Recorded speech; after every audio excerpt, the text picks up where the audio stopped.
안녕하세요. 국민 여러분, 새해 복 많이 받으십시오. 오늘은 제가 할 얘기들이 많이 있는데요. 제가 좀 할 말이 많은 거는 좀 안 좋은 소식이지만 대신에 제가 말이 빠르니까 그렇게 오래 걸리지는 않을 겁니다. 전 투표 제도 관련해서 선관위에 대해서 한 말씀 먼저 드리고 시작하겠습니다. 선거는 민주주의의 핵심이고요. 공정한 선거 관리는 민주주의의 기둥이죠. 그리고 그것을 담당하는 선거관리위원회의 책무고요. 제가 오늘 드리고 싶죠 하는 말씀은 사전투표에서 사전투표 관리관이 법에 정해진 대로 진짜 날인을 해야 한다는 점입니다. 당연한 말씀인데 지금까지 지켜지지 않고 있어요. 지금 현재로는 공직선거법 158조 3항에는 사전투표 관리관이 투표용지에 사전투표 관리관 칸에 자신의 도장을 찍은 뒤에 선거인에게 교부한다고 규정되어 있습니다. 그런데 지금은 어떠냐면 사전투표의 경우에는 도장을 찍는 게 아니라 관인이 인쇄된, 그러니까 도장이 인쇄된 용지를 그냥 나눠주고 있습니다. 법 규정과는 다르지만 판례에서 그것도 가능하다라는 판례가 있기 때문에 그런 것을 근거로 하는 것인데요. 이 부분에 대해서 국민들께서 문제가 있다고 생각하시는 분들이 많습니다. 그건 저도 그렇습니다.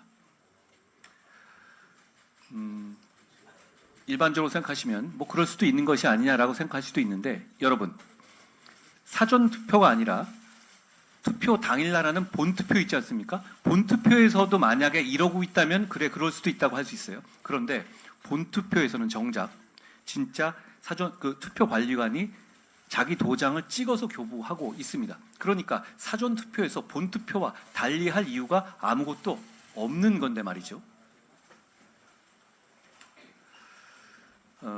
이미 본투표장에서 그렇게 실시되고 있기 때문에 본투표처럼 사전투표도 하라는 겁니다.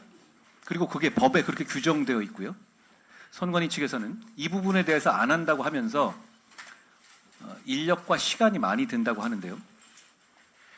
인력은 우리 정부와 지자체에서 충분히 제공할 용의가 있다고 이미 설명한 것으로 알고 있고요.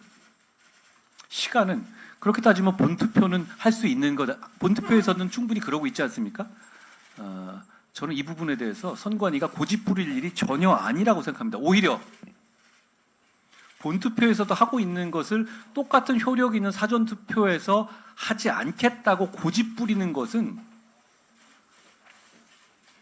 국민들께서 선관위에 공정한 선거 관리에 대한 의지를 의심하실 수도 있는 상황이라고 생각합니다. 절대 선관위가 그럴 것 같지는 않은데요. 절대 그런 의심의 소지조차 없어져야 한다고 생각합니다. 반드시 날인해야 한다고 생각합니다. 안 할 이유가 없습니다.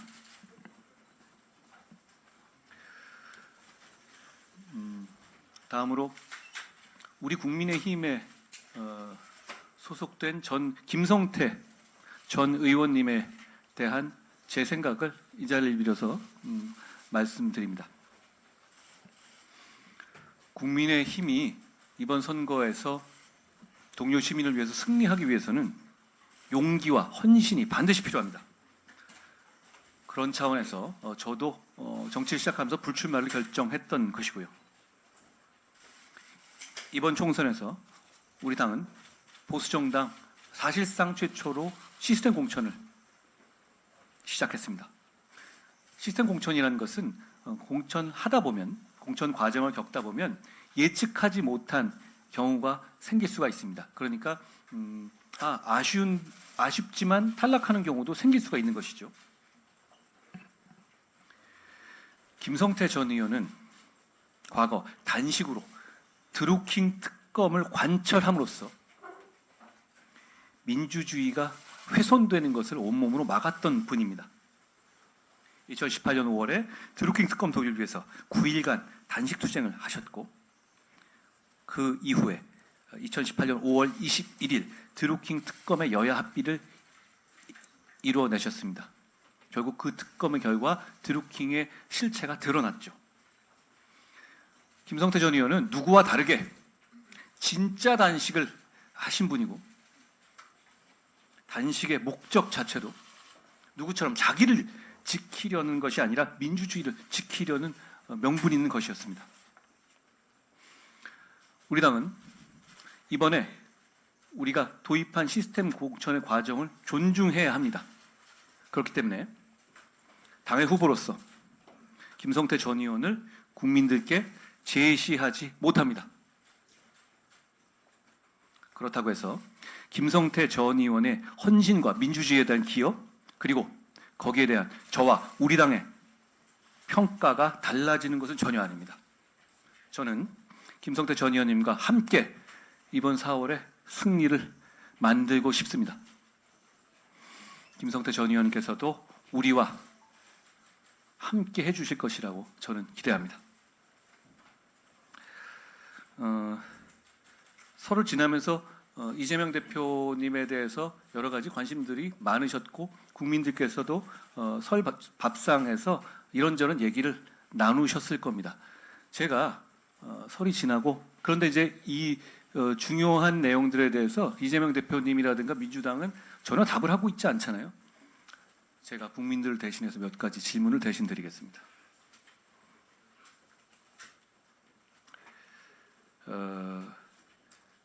첫째는 이재명 대표께서 공금 법카로 1,000만 원어치 과일 사 먹은 게 사실인지, 과거 방송에서 냉장고에 과일 넣어놓고 꺼내 먹는 게 꿈이다 이렇게 말씀하신 적도 제가 본 거 있는데요.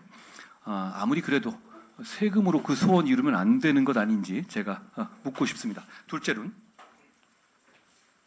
과거의 명절 제사상도 이 공금 법화로 하셨던 의혹이 있었는데요. 그게 사실인지 묻겠습니다. 이번엔 혹시 안 그러셨겠죠? 셋째로 응급 헬기 특혜가 본인이 결정한 게 맞는지, 굳이 왜 헬기 타고 가겠다고 한 것인지 제가 묻고 싶습니다. 제가 이런 질문 물을 때마다 한 번도 답을 못 들었거든요. 답을 안 하는 것도 답입니다. 국민들께서 보고 계시다는 말씀 드립니다. 저는 이재명 대표님과 관련해서 민주당이 처한 도덕적인 딜레마에 대해서도 한번 생각해 봤습니다. 설 직전에 대표적인 운동권 정치인인 우상호 비대위원장까지 지내셨죠. 의원께서 저에게 입에 올리기 어려운 욕설을 방송에서 하셨죠. 저는 그분이 과거에도 그런 분이었기 때문에 그분 자체에 대해서 뭐 사과를 요구하고 싶은 생각까지는 없습니다. 그런데 보통 이런 일이 있고 이런 일이 회자될 때면 이런 문제를 신속하게 정리하기 위해서 당 차원에서 유감을 표명하거나 아니면 당 차원의 누군가라도 이건 잘못됐다든가 이런 식으로 정리하고 나가는 게 우리 정치의 상례였던 것 같습니다. 그리고 그게 제가 별로 좋아하지 않는 여의도 문법이죠. 그런데 민주당은 그러지 못합니다. 저는 그러지 못하는 이유가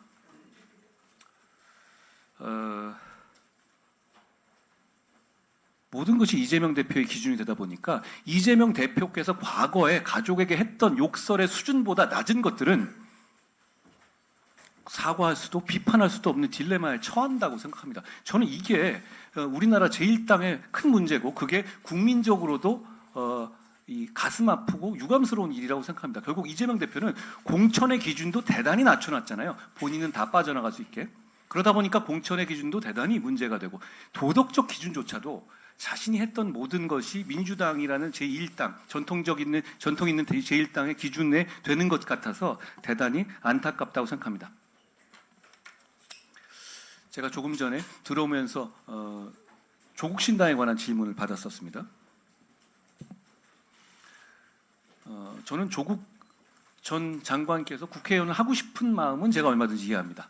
그럴 수 있다고 생각합니다. 그렇지만 저는 오히려 이 문제가 이재명 대표가 혼자 결정했다는, 민주당이 100% 북한처럼 동의했다는 지금의 준연동형 제도의 문제점을 보여준다고 생각합니다. 조국 씨는 우리가 주장하는 병립형 제도 하에서는 절대로 국회의원 배지를 달 수 없습니다. 그렇지만 이재명 대표가 결정하고 민주당에 100% 찬성한 준연동형 제도 하에서는 국회의원 배지를 달 수 있죠. 저는 국민의 민의를 반영한 선거제도가 어떤 것인지 이 자체로 금방 드러난다고 생각합니다.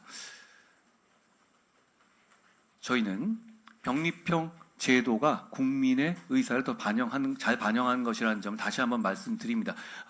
지금 국민들은 제대로 된 선거를 하고 제대로 된 선거 하에서 국민들이 선거한다면 조국 씨 같은 분은 배지를 달 수 없어야 하는 것이 맞죠.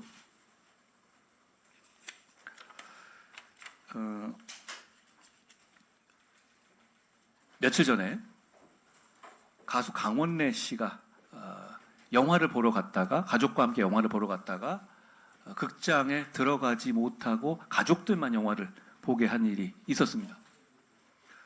저는 대단히 이상한 일이라고 생각했거든요. 그 문제가 지금 있는 장애인들에 대한 극장의 출입이라든가 이런 관련한 규정에 있어서 약간의 이 해석상의 루프홀이, 그러니까 맹점이 있다는 있기 때문이라는 지적이 있었습니다. 그 점에 대해서 저희 국민의힘이 그 시행령의 개정을 포함해서 이 부분을 개선해서 상식적인 세상이 되도록 할 거라는 말씀을 드립니다. 이 부분에 대해서는 우리의 김혜지 의원께서 조금 이따 더 설명해 주시라고 생각합니다. 오늘 일부 언론에서 대학 등록금에 대한 파격적인 당정의 지원 방침에 대해서 보도가 있었습니다. 지난달 1월 14일 고위 당정협의 때 제가 정책위원장님과 함께 제시했던 내용인데요. 대학생들의 파격적인 학비 경감 방안을 당정이 지금 실효성 있게 논의 중이라는 말씀을 확인을 드립니다. 곧 이 의미 있는 방안에 대해서 말씀드리겠습니다. 이참에 저희가 드리고 싶은 말씀은 제가 늘 강조하다시피 정부 여당, 집권 여당인 우리의 정책은 곧 실천이고 다수당이지만 민주당의 정책은 약속일 뿐이라고 말씀드렸는데요. 바로 이 차이입니다. 저희는 이 대학생 학비 경감 방안을 만들어서 바로 실행하겠습니다. 약속이 아니라 실천이라는 말씀을 드립니다. 제가 어제 출근하면서 어제 이제 직원들이 고향에 내려가셔서 택시를 탔었는데요. 기사분이 저를 알아보시면서 이런 말씀을 주시더라고요. 설 직전에 발표된 소상공인 자영업자 세금 부담 경감 정책, 그러니까 부가가치세 간이과세 기준을 현 매출 8천만 원 미만에서 1억 400 미만으로 높이기로 한 것에 대해서 말씀하시면서 발표해놓고 나서 그 이후에 다른 말씀이 계속 없어서 이거 진짜냐, 말만 해놓고 이거 안 되는 거 아니냐, 이거는 정말 해줬으면 좋겠다, 이것 때문에 오히려 연말 한 달을 일부러 영업하지 않는 분들도 있다라는 말씀을 주셨습니다. 저는 안심시켜 드렸는데요. 여러분께 또 말씀드립니다. 우리는 약속을 지키는 정당입니다. 그렇기 때문에 저희가 한 약속은 반드시 지킨다는 말씀을 드립니다. 이 정책이 대단히 좋은 정책이라는 점을 말씀해 주신 제가 탔던 그 택시 기사님께서도 감사하다는 말씀을 드립니다. 오늘 말씀은 제가 이 정도 하겠습니다.